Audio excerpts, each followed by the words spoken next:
लोग कह रहे हैं कुमार सर्वजीत को विकास पुरुष का, लोग कह रहे हैं कि स्वयं कह रहे हैं। स्थानीय चुनावों में आपने हाथ डाला, जिसके कारण आपके समर्थक जो आपके साथ चलने वाले थे वो आपका घोर विरोधी हो। कुमार सर्वजीत का कहना है कि हम 1.5 लाख वोट से लीड कर रहे हैं, तो उस पर आपका क्या कहना है सर? मैं तो झंडा चौक पर जब हम मांझी जी के साथ कैंपेनिंग कर रहे थे, साथ में पूरा घूम रहे थे पूरा एरिया, तो मैंने झंडा चौक पर भी सभा एक कराया मांझी जी का, और वहीं पर राठौर जी ले रहे थे इंटरव्यू, तो उनको कह दिया कि मांझी जी 2 लाख वोट से जो है गया संसदीय सीट को जीत रहे हैं, और मोदी के नाम पर उनको पूरा वोट, जितना भी मोदी का समर्थक है ना, सब वोट दे रहा है।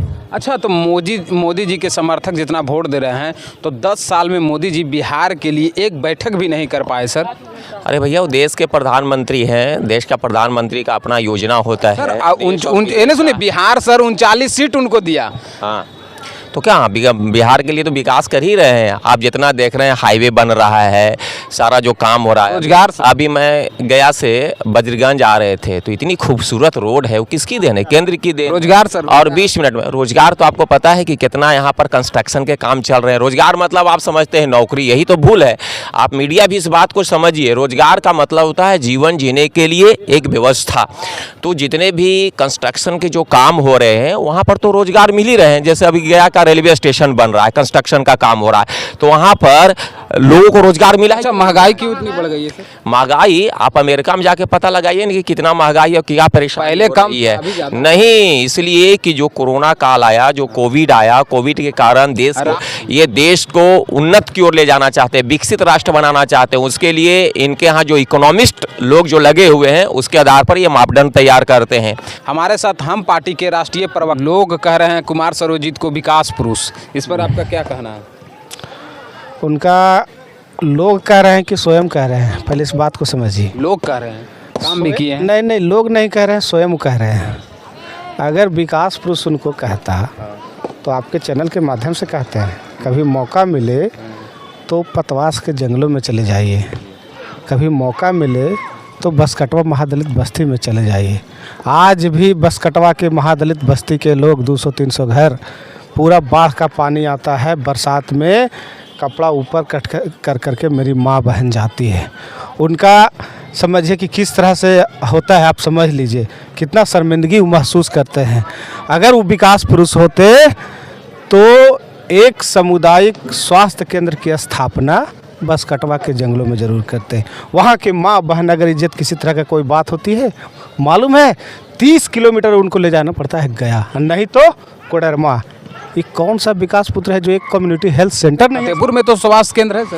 हम क्या कह रहे हैं कि कम्युनिटी हेल्थ, फतेहपुर से जो बसकटवा की दूरी है, जरा पता तो कीजिए कि कितना किलोमीटर है, कितना है आप जानते हैं ना? तो 30 किलोमीटर हम स्वास्थ्य केंद्र के लिए यहाँ पर आएंगे। आप एक सामुदायिक स्वास्थ्य केंद्र की स्थापना वहाँ नहीं कर सकते हैं? तो आपके मंत्री जी मुख्यमंत्री थे, तो हम क्या कह रहे हैं आप जी, जो अभी 15-10 साल हो गया है, इतना दिन से क्या किए?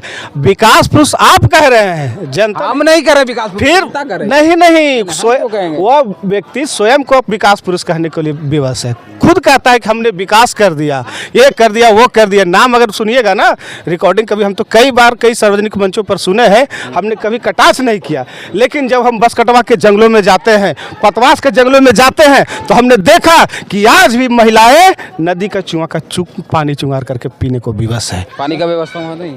अरे कह तो रहे हैं पानी का व्यवस्था रहता, तो शौक तो उसका नहीं था उस गरीब को। कभी मौका मिले पत्रकार महोदय, तो आप भी पतवास के जंगलों में जाइए, घरगोहा जाइए, अलगडीहा जाइए, शांतिनगर जाइए, आपको क्या महसूस होगा। जाइए कभी गिदनी जा करके देखिए कि उन आदिवासियों के साथ कैसा दुर्व्यवहार हो रहा है, अमानवीय रूप से रहने को विवश है। तो कभी इन सब चीज़ों को भी तो आप लोग दिखाइए। जो विकास पुरुष का दम्भ भरते हैं, तो कभी ये डुमरी चट्टी का रोड तो दिखलाइए। जो विकास पुरुष का दम भरते हैं, तो कभी मखदूमपुर का और जानी बिघा का रोड तो दिखलाइए कि वो रोड कैसा है। ये कैसे विकास पुरुष है जो अपने आप को स्वयं घोषित किए हुए आत्ममुग्धता का शिकार हो चुके हैं यहाँ का स्थानीय विधायक, और वो कहते हैं कि हम पूरा बिहार।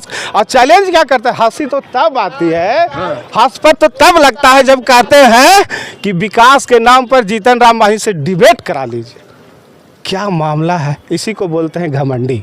इसी को बोलता है आत्ममुक्ता का शिकार। कभी ढीवर के लोगों से भी तो पूछिए, जीतन राम मांझी 1980 में विधायक रहे, हर एक जगह पर उनका नेम प्लेट अभी भी। बहुत जगह मांझी जी का विरोध हो अरे छोड़िए ना भैया, विरोध कौन कर रहा है इसका भी तो पीछे जरा पता कीजिए, कैसे लोग उन लोग विरोध कर रहे हैं। क्या सर्वजीत जी आप जो हम आपको बोल रहे हैं कि आप जाकर के देखिए, अभी भी पुराने लोग होंगे जो आपसे पिताजी या दादाजी की उम्र के होंगे, उनसे पूछेगा कि जीतन राम मांझी का घरगोहा में कुछ काम किया हुआ है क्या? खाली एक सवाल आप जवाब कीजिए। नहीं तो विरोध कौन कर रहे हैं? विरोध जो हम बोल रहे हैं उस पर बात कीजिए।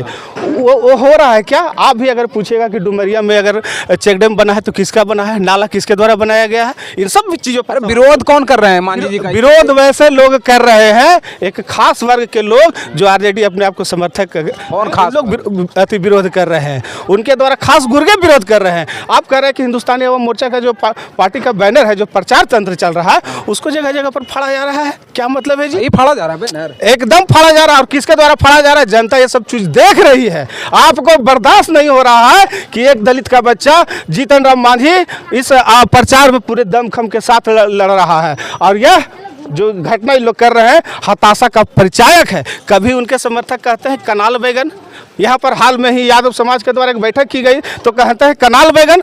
तो अगर उतना ही अच्छा बैगन था आरजेडी के, तो फिर जाकर के वहाँ नवादा में क्यों नहीं ऐसे करते हैं, प्रचार तंत्र करते हैं ये ऐसे लोग। और जिस विधायक की बात कर रहे हैं तो जो बैठक में यादव जी थे, तो कल तो तेजस्वी के सभा में भी थे।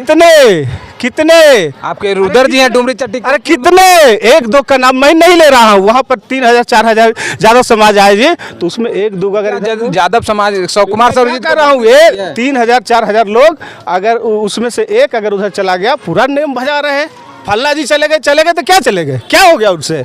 आप लोकतंत्र में तो पड़ेगा ना। अरे लोकतंत्र में बहुमत का होता है जीत, ना कि आदमी का, ना कि व्यक्ति का। बहुमत यादव समाज का अभी जीतन राम मांझी के साथ है, और बिल्कुल धरातल पर स्पष्ट रूप से दिख रहा है। ये हम बता देना चाहते हैं आपके साथ। तो एक ही को अभी यादव जी दिख ये रहे सब हैं। गलतफहमी में है। और ये यादव जी कह रहे हैं कि 2 लाख से जीत रहे हैं। दूसरी बात हम कहना चाहिए, थोड़ा सा संक्षेप में कहना चाहिए, आप मीडिया के भाई बंधु हैं, आखिर हमने भी पूछा कि विपरीत परिस्थिति में यादव समाज के लोग जीतन राम मांझी के साथ में क्यों आ रहे हैं? पहला सवाल का जवाब, राजद के अधिकतर लोग, हम लोग जानते हैं कि भाई एक खास वर्ग उनके काफ़ी प्रभावित रहता है।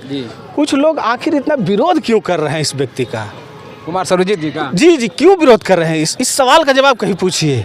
इस सवाल का जवाब आपको यहाँ के स्थानीय लोग दे देंगे, जनप्रतिनिधि दे देंगे, कि वे मंत्री रहे, विधायक रहे, और स्थानीय जनप्रतिनिधि के चुनाव तो 2-4 लोग। अरे सुनिए, आप उसको कहते हैं गंदगी, हम लोग कहते हैं राजनीतिक रूप से। जीतन राम मांझी एक ऐसा शख्स है, इमामगंज में पता कर लीजिए किस तरह से जलता था इमामगंज। आज सब सुकून चैन से रह रहे हैं, और जीतन राम मांझी के नेचर से लोग उनको पसंद कर रहे हैं कि कम से कम हमको फंसाया नहीं जाएगा, हमको दबाया नहीं जाएगा, हम खुलकर राजनीति कर सकते हैं, खुलकर रख सकते हैं। यादव समाज वोट दे रही है मांझी जी को? बिल्कुल दे रही है, बिल्कुल। आपको बता देते हैं, हमारे सामने खड़े खुद भैया से बात किए हुए हैं। ये तो एक ही को है। अरे भैया, तो आपके यादव तो भैया है। अरे सुनिए ना भाई, आपके वोट पास नहीं है, यादवों की संख्या देखना है तो देख चुके हैं आप ऑलरेडी, हम लोग ने तो साबित किया है।